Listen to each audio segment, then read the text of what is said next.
फौजी सरबराह सांप बन के बैठ जाएंगे पाकिस्तान के ऊपर, पाकिस्तान के टुकड़े टुकड़े अपने हाथों से करेंगे, लेकिन फिर भी पाकिस्तान तरक्की करेगा।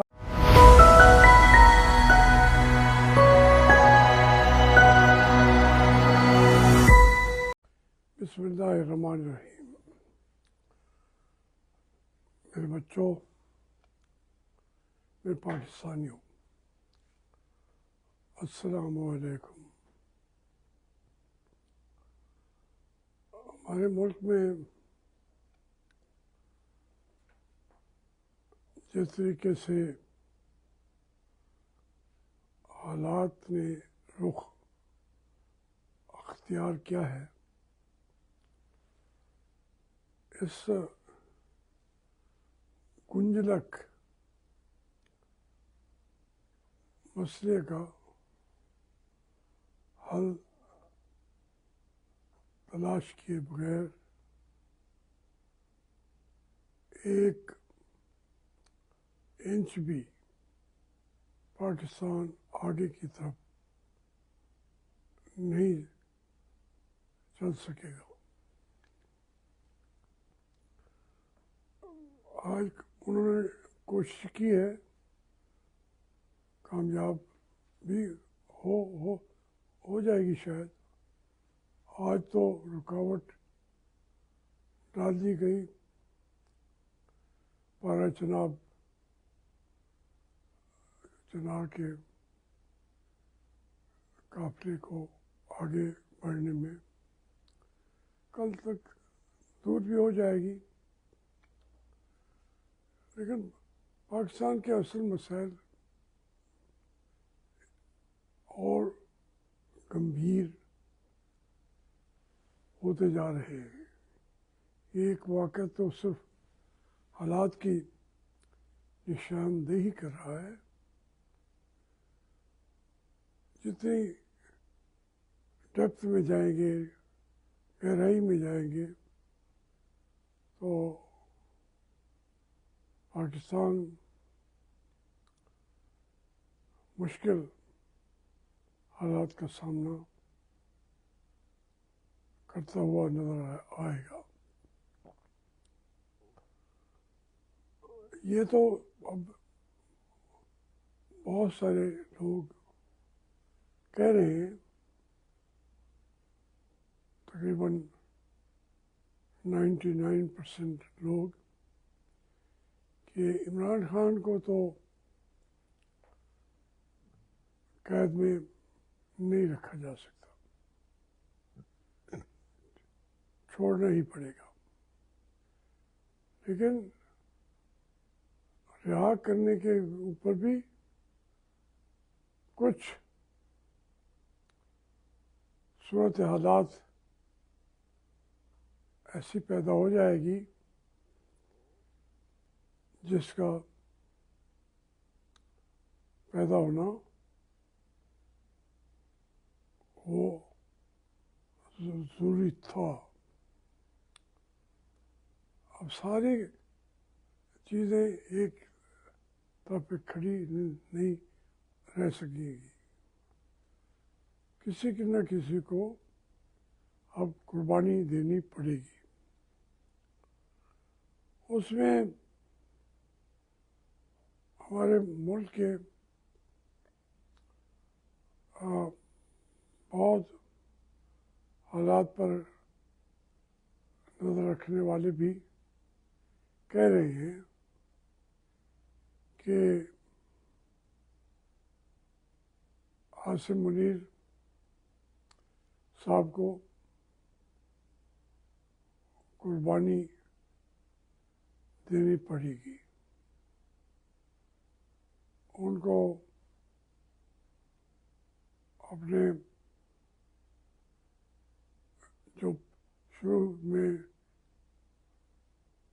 3 साल हैं वो पूरे करके घर जाना होगा। जितना भी आइन बदल दें, लेकिन हकीकत ये है कि उन्होंने अपनी हद से आगे बढ़कर अपनी मुद्दत मुलाजमत का तयन खुद कर दिया। वो कहें कि आइनी तौर पर 4 साल रह सकते हैं, वो तो ताहयात भी रह सकते हैं आइनी तौर पर। तो आज का आइन है, ये 1973 वाला तो आइन है ही नहीं, वो तो कहीं का किसी अलमारी के अंदर पड़ा होगा। शायद उस आइन को दीमक भी चाट चुकी होगी। तो है ही नहीं, पाकिस्तान में कोई आइन नहीं है। ये ताकतवर आदमी ही आइन है और ताकतवर बूट की एड़ी से आइन को मसला भी जा सकता है। बदकिस्मती है कि इन हालात के अंदर कैसे जी रहे हैं हम। जीते रहेंगे। अगर इसको जीना कहते हैं तो जीते रहेंगे। जिसकी लाठी होगी उसी की भैंस होगी। आप ये कहना कि कितने लोग जो हैं जेलों में पड़े हुए हैं, ये बेमानी बात है। पड़े रहे हैं और मुल्क चलता रहा है। अगर इसी को मुल्क का चलना कहते हैं, ये तो चला ही नहीं है। ये बच्चों की तरह थोड़ी सी हाथ पांव मार सकता है खड़ा होने के लिए हाथ पांव मारता है बच्चे की तरह, बस फिर उसके बाद उठ नहीं सकता। और हम जो फैसला कोई कर लेता है। मैं आज आशा का व्यू लॉग देख रहा था, तफसील से उसने बताया है कि इस मुल्क में मुआशी तौर पर इसको मुल्क को फौज ने कहा है कि उस पर कंट्रोल हमारा होगा। कई उन्होंने ऑर्गेनाइजेशंस बना ली हैं, कई उन्होंने अदारे खुद बना लिए हैं, कोई रोक भी नहीं सका। 70 के बाद तो इतने अदारे उन्होंने बनाए हैं वेलफेयर के, आर्मी वेलफेयर के सारा कुछ उनके पास है। आपके ज़राअत भी उन्हीं के पास है, आपकी इंडस्ट्री, हर चीज़, प्रोडक्शन के जितने यहाँ पे हैं वो तमाम इम्कानात के अंदर वो उन्होंने संभाल लिए हैं। और फिर उसके तरीक़ाकार भी ऐसा अख्तियार किया है कि कोई और मुकाबले पे आ ही नहीं सकता। आजकल तो यहाँ पे शादियों का मौसम है, DHA जाते हैं तो इतने बड़े बड़े शादी घरों के हॉल देख कर आंखें खुल जाती हैं। उनका मुकाबला कोई नहीं कर सकता। फिर यानी हमारे मुल्तान की तकरीबन 40% इलाका मैंगो ग्रोइंग का जो था उन्होंने कंट्रोल कर लिया है और कहते हैं कि हम वो आम अब बचा रहे हैं। भाई ज़मीन आपने घरों के अंदर ले आए हैं, हाउसिंग सोसाइटियाँ बना दी हैं, उसके प्लाट भी आप कई कोर कमांडर हजम कर चुके हैं। एक कोर कमांडर जो डोगर था उसको पकड़ के फिर उसने इतनी ज़्यादा करप्शन की, अरबों के अंदर कोई कहता है 60 अरब, कोई कहता है 80 अरब, तो वो वापस मिला है। ये वापस फौज ने उसको GHQ में बंद कर दिया है। अब वो कहाँ आएंगे? जो 80 अरब जो है, अब शायद अब्दुल्ला डोगर था उनका नाम भी, और जिन्होंने मुझे भी इलेक्शन भी हरवाना का ठेका ले लिया था, तो वो अब GHQ में कैदी हैं।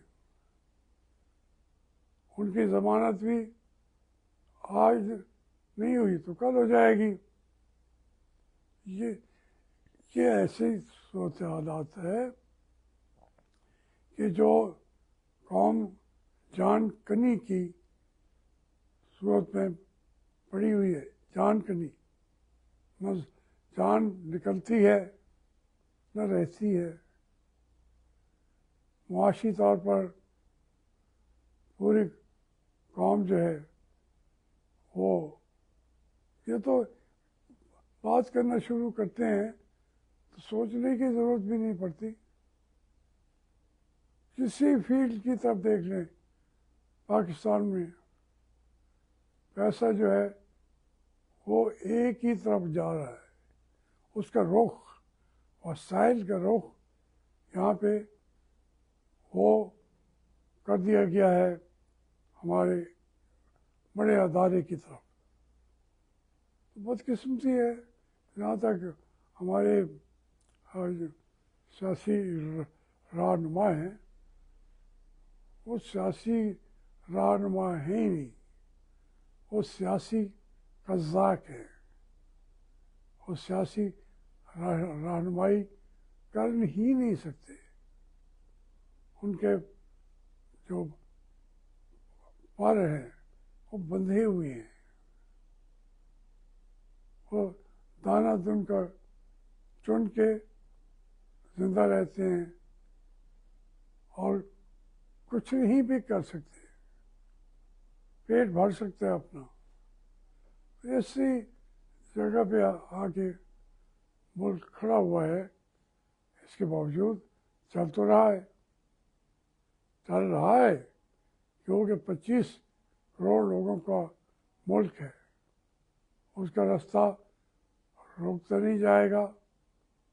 कहीं ना कहीं से जैसे पानी अपना रास्ता खुद बनाता है, जिधर नीची जगह होगी वहीं पहुंच जाएगा। इस तरीके से तरक्की तो नहीं करेगा पाकिस्तान, तनज़्ज़ुली की तरफ, पानी जैसे गहराई की तरफ जाता है, ये चलता रहेगा। लेकिन मेरी इन तमाम सोचों के बावजूद पता नहीं मैं क्यों, मुझे यकीन है, मैं समझता हूँ कि ये मुल्क तरक्की करेगा और ये सारे दर जो हैं ये दर भी धुल जाएंगे। पाकिस्तान को दुनिया की तीसरी चौथी बड़ी मुआशी पावर ज़रूर बनेगा, क्योंकि वसाइल इतने हैं। पाकिस्तान का वजूद ही इतना अहम है कि उसने के अंदर लिख दिया गया है कि तरक्की तरक्की तरक्की। ये कायद आज़म ने ये हमें मोहब्बत से जो मुल्क दिया था, लाखों कुर्बानी के सामने बावजूद कायद आज़म जानता था कि इसी तरीके से ये आज़ादी हासिल करेगा, इसी तरीके से इस मुल्क के अंदर फौजी सरबराह सांप बन के बैठ जाएंगे पाकिस्तान के ऊपर। पाकिस्तान के टुकड़े टुकड़े अपने हाथों से करेंगे, लेकिन फिर भी पाकिस्तान तरक्की करेगा। कायद आज़म ने ये लिख दिया, ऐसे नहीं बनाया कायद आज़म ने, उन्होंने लिख दिया कि तरक्की करेगा ये पाकिस्तान, और इंशाल्लाह तरक्की करेगा। Thank you very much.